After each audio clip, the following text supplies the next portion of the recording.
Hi, Carol here. A warm welcome to my craft room. Well, today this is a fabulous technique I'm going to show you. I took my Strathmore 140 pound watercolor paper. Love this with this particular technique because it has a wonderful deep tooth in the paper.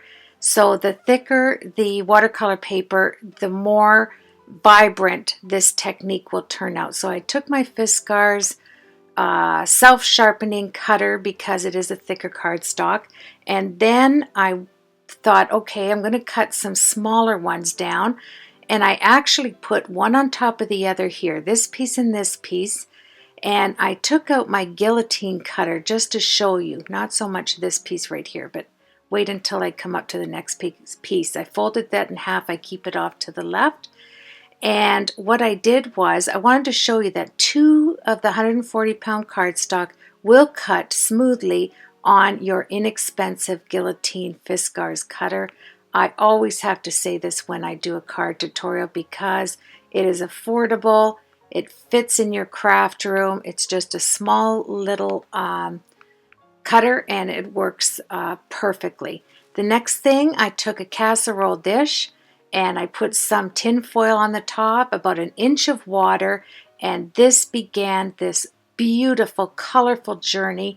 And when you see the projects that came out of these cards, you're not going to believe it. I decided to keep that in part 2 instead of putting it all into one video and making it very long. So I'll tell you what I learned from this. The first thing I learned is to have rubber gloves on. Oh yes, because I just did my nails and then I ended up having nail polish on my hands, on my nails, and I am really glad that I put that on my the top of my island there where the marble is. Remember, I went out and I bought that chair acrylic, great big that you roll your chair on, the acrylic slab. I put it on top and I'm so glad I did. You want to have something to protect it and a nice bottle of nail polish remover, and I'll show you why later. So here I found out that cheaper the nail polish, the better results. The more expensive nail polishes are thicker. There's something in them that makes the nail polish actually pool together tightly. And that isn't a bad thing, and I'll show you why later. I wanted to show you here the color combinations that you can get. I decided to start out rather light and see which nail polishes did work better. Now this is a more expensive nail polish, the blue, and see how it's thicker on there? The same as this one. It doesn't seem to separate itself as easily as others do. So I put a heart down right here. You can actually do pictures, see the heart? Then I decided to add some pink. Well, I should have stopped right where I was because this kind of separated the actual heart for some reason, but it was nice. I'll be able to work with it. Now lay your cardstock right over top, and that nail polish is going to grab that tooth in the watercolor paper, and I grab my tweezers, which you will want to have, and look at this. Is that not beautiful? It really is. And the next thing I want to share with you is have paper towels on one side of the area that you're using to protect it. Now, I have that acrylic runner on top of my marble. If I didn't, I think I would have, oh yes, I would be crying because I didn't have any paper towels, just lying it on top, and thankfully I was able to just get a paper towel. Look at that. Look at the texture. Oh, see how I just set it down on there? You want to grab every bit of that nail polish, just slide it around, and look at this. It'll come off, but right there you're going to get some on your fingers, so be prepared and have some nail polish remover. Look, that has so many cracks in it. It looks like stained glass right at the top. And look how clear your water is. It's wonderful. So what you want to do here is decide what colors you want to work with as far as the pieces that you are going to color here. So now this is a glitter nail polish, and you can see it separating. It's having little pieces on the bottom, and then it's letting loose of all the glitter, which is wonderful. Then, yeah, I'm kind of, see how this is an older nail polish. This is why it's doing this, but you get those heavy globs, and they kind of go to the bottom instead of coming to the top. And I'll show you what you do. Don't panic here. This one, I have more nail polish in it, so I went over top in a hue that's just a little bit off that other pink. Then I went with this vibrant, hot pink red, just beautiful. And you will see that the cheaper nail polishes, I'm going to go to the dollar store where nothing's $1, and I am going to grab up all colors like black and white. Can you imagine? Then you get your pokey tool and work with it. Drag the patterns around and then put your paper down, and you are going to be oohing and on through this whole process, and you can't wait to start a card and show all the fabulous techniques. Here's another glitter nail polish that I had nothing in it, so I threw it out. You can see me right there. Off it goes. So I want to recap. You want to have I thought of what would really be good, actually, than paper towels is to either have some wax paper or parchment paper off to the side because it has the wax on it.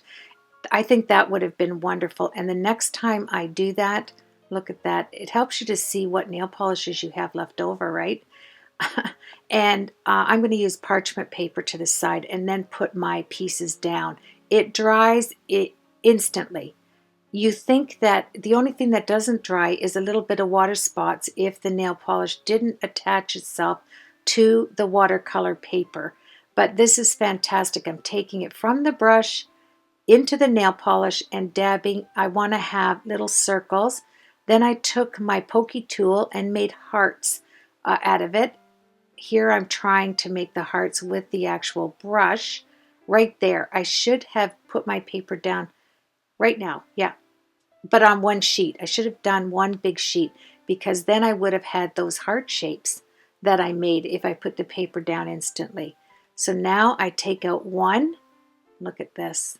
Oh, that's beautiful. The texture. You're going to find that different nail polishes make different textures. If it's cheap nail polish, inexpensive nail polish, it will be all smooth. You won't get any bubble texture. But if you have inexpensive nail polish with an expensive nail polish, you are going to have texture. And that's fabulous if you like texture like I do.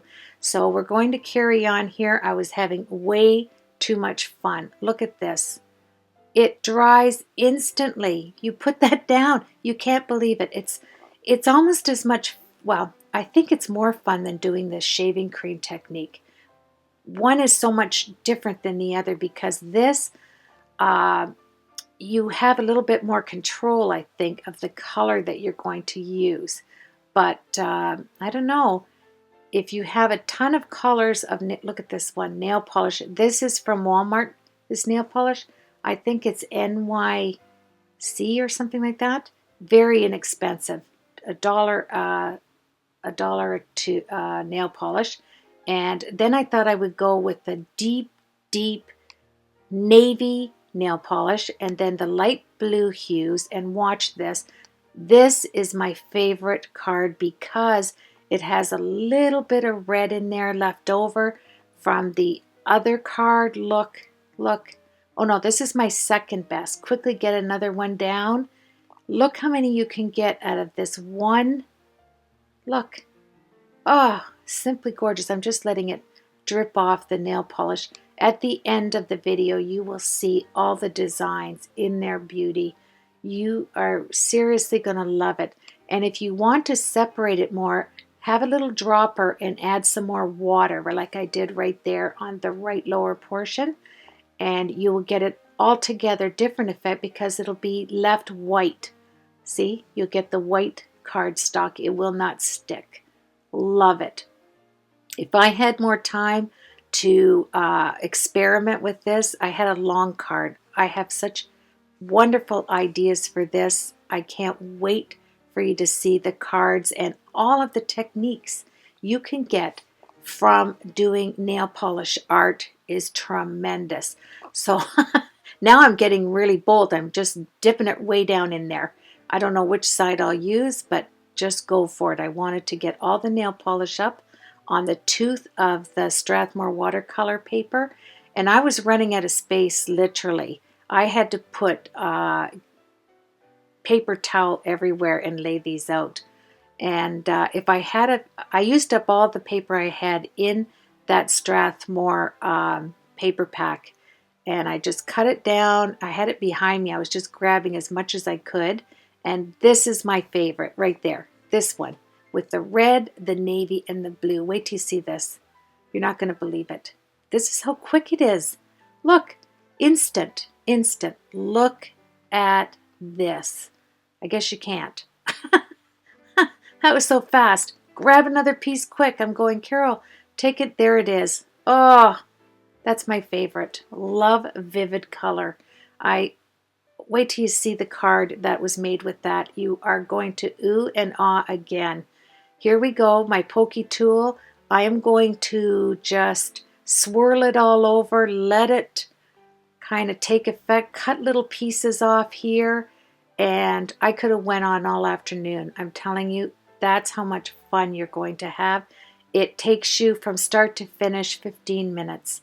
Took me longer to edit this than it did to actually prepare the technique for you to start your cards. And I'm telling you, from water images to do scenery in the ocean and rivers, and oh, the blues are beautiful. The pinks are beautiful to do feminine cards, dresses, all kinds of sentiments. I can't wait to show you what I thought of to use these cards. I think you're going to grab your nail polish and a little bit of water, and then all I did was pour out the water outside because there was no, I used up all the nail polish, it was just water. Then I folded the tin foil up and put it in the garbage, and easy cleanup. And if you have rubber gloves on and you have paper towels off to the side or parchment paper, wax paper, you're going to love it. Look at this one. Oh my. Vibrant. You can't get anything. You couldn't ink this vibrant. You just couldn't. That's how beautiful it is. And with all the colors, I'm going to do this zebra. I'm going to go out and get white nail polish and black nail polish. And I'm going to do this zebra card. I cannot wait to get all the effects of inexpensive nail polish. Look what we can do with it. It's not for your nails anymore, people. Oh no, it's for our cards. Woohoo! Look! Fun, beauty, creativity. You've got it all. Okay, well, I just want to show you some pictures here at the end. I'm taking away my water, putting it in the my bathroom right next to me. And here's where I want to show you. Look at this. Look. One is so different from the other. And make sure you have a bottle of nail polish remover because you're going to need it for your mat. And like me, I have that big acrylic piece over top of the marble island. So all I did was take it and a paper towel and I washed it all up. Everything came off. Look at this. Isn't it gorgeous? You just have to give it a little bit of elbow grease and you have a clean surface again. I didn't get really that much on it. I just poured it on, cleaned up my mat, and you can only imagine what my nails look like because I just did my nails before doing nail art. How crazy is that? And then I took this off after I got it clean, and I did the counter, got that all nice and clean, laid all of the cards out on paper towel. But when I do the next, I'm doing my canvas, a full canvas on a gigantic cookie sheet. Yes, I'm going to have an entire background with all the colors I want, which really is only black and white, onto a canvas on top of just a little bit of water and your cookie sheet. Here I'm just cleaning off the nail polish I got on the acrylic here. Thank you for joining me. Have a blessed week. I so appreciate you, and I hope you will give this a try, and together on the next video we will put some fantastic cards together. Okay, take care everybody.